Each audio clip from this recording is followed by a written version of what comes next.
Hi, I'm just going to take you through the DPIA pre-assessment form. This is basically a lightweight tool that will help you before you get into the DPIA process, which you might realize could be quite lengthy. So a tool like this, which takes you through short questions, can be quite useful in identifying any problems later on. So it's kind of a simple type of a form with automation features and a list of 55 controls over eight control areas which map to GDPR, CPRA, and the NIST risk management framework. So just starting here from the top, some of the automation features, just click and enter your name and date.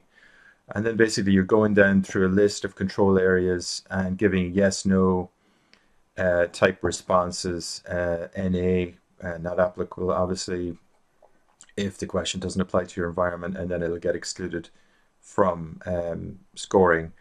You'll see here there's a compliance score, an overall compliance score here at the top, which in this case 94% for the 55 or so questions involved.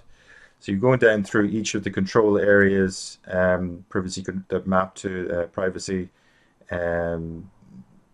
types of questions here.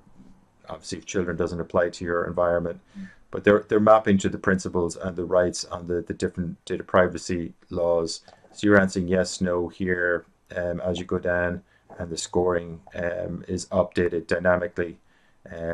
So you can see some of the areas that you would expect to see under data privacy mapping. Are there controls and procedures in place to halt the processing of personal data where an individual has objected to the processing? Fairly standard type question. So these are pre-type questions before you get in to the full DPIA. You're basically running down through the list. It's kind of a rapid prototyping of sorts, which would be similar in the development world, that before you're getting into a DPIA, if you've done one before, you know it can get quite lengthy and can take a matter of weeks to complete. This will give you a quick snapshot before you get into allocating resources and possibly making expensive mistakes earlier on. Here's the data security section, a couple of questions about encryption and mitigations, pretty privacy safeguards, as you would see in the different frameworks. List of questions here, pretty standard. Data breaches, another section. Are you handling your data breaches? Personal data breach policy in place. And then international data transfers. You're looking for obviously third countries out of your jurisdiction, and whether you have an existing framework in place, such as the statutory SECs or binding corporate rules, and these kind of things down here. Sorry, just bouncing around there. But so these are basically questions that you want to know ahead of time before you get into the full DPIA standard. So here you're seeing a breakdown of each of the control areas, the 55 controls that I mentioned, and giving a score breakdown per area, and then an overall scoring. So back then at the top, there's some functionality built in here for printing this form, notes that will help you fill out the form. You could reset the form, initialize the form when you're ready to go, and then of course email the form, which can come quite handy if you're sharing with another party. So let's just take an overview then of the assessment. What is the DPIA pre-assessment? Well, it's an Excel-based tool which provides a faster way to identify potential pitfalls ahead of a full data privacy impact assessment. So it allows you to ask data privacy questions quickly and resolve issues similar to rapid prototyping in the development world. The system provides you with individual scores for each control area and an overall compliance score to give you an accurate sense of readiness to proceed to the full DPIA for the project you're working on. This tool is often used with our full DPIA template, which is found here in the link if you want to make a note of that. The questions, the 55 questions that are in this pre-assessment, they map to GDPR, CPRA, CCPA, and the NIST RMF to give you coverage over the main industry frameworks.